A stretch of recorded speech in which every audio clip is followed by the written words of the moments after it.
Hello बच्चों, let us read this question.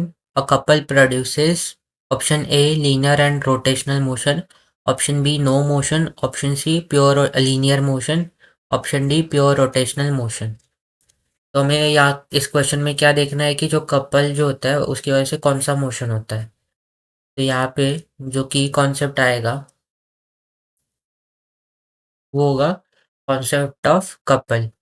तो suppose हमारे पास एक रॉड प्रेजेंट है और रॉड पर हम लोग ने दो फोर्सेस एक्ट किए, एक नीचे की डायरेक्शन में एफ और एक सेम फोर्स बट एक ऊपर की डायरेक्शन में एफ। और यहाँ पे इसका सेंटर प्रेजेंट है रॉड का, तो ये डिस्टेंस हो जाएगा सेंटर से डिस्टेंस हो जाएगा एल, और इसके लिए भी सेंटर से डिस्टेंस हो जाएगा एल। तो इस तरीके से जब सिस्टम पर फोर्स जो लगता है तो कपल प्रोड्यूस होता है।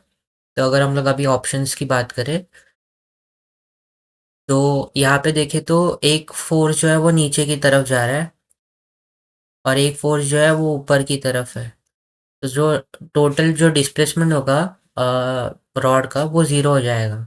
और अगर डिस्प्लेसमेंट नहीं हो रहा है तो हम लोग कह सकते हैं कि इस केस में जो है जो लीनियर मोशन नहीं होगा। सो हम लोग यहाँ पे कह सकते हैं कि नो नो लीनियर मोशन। तो ये जो रॉड है वो लीनियर मोशन नहीं करेगा। अभी देखें तो आप नीचे वाले डायरेक्शन में देखें तो यहाँ पे फोर्स लग रहा है, दैट मीन्स जो हमारा रॉड है वो ऐसे मूव करेगा, और यहाँ पर देखें तो ऐसे मूव करेगा। तो यहाँ पे हम लोग कह सकते हैं कि जो सिस्टम है उसमें टॉर्क प्रेजेंट होगा, टॉर्क विल बी प्रेजेंट।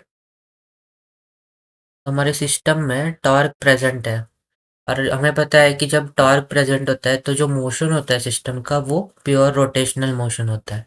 तो हम लोग कह सकते हैं therefore it will perform pure pure rotational rotational motion. तो जब भी हमारे पास एक कपल प्रोड्यूस होता है तो उसके अंदर सिर्फ रोटेशनल मोशन प्रेजेंट होता है। तो अगर हम लोग ऑप्शन डी चेक करें तो ऑप्शन डी हमारा राइट हो जाएगा इस क्वेश्चन के लिए। तो I hope you have understood it well and best of luck.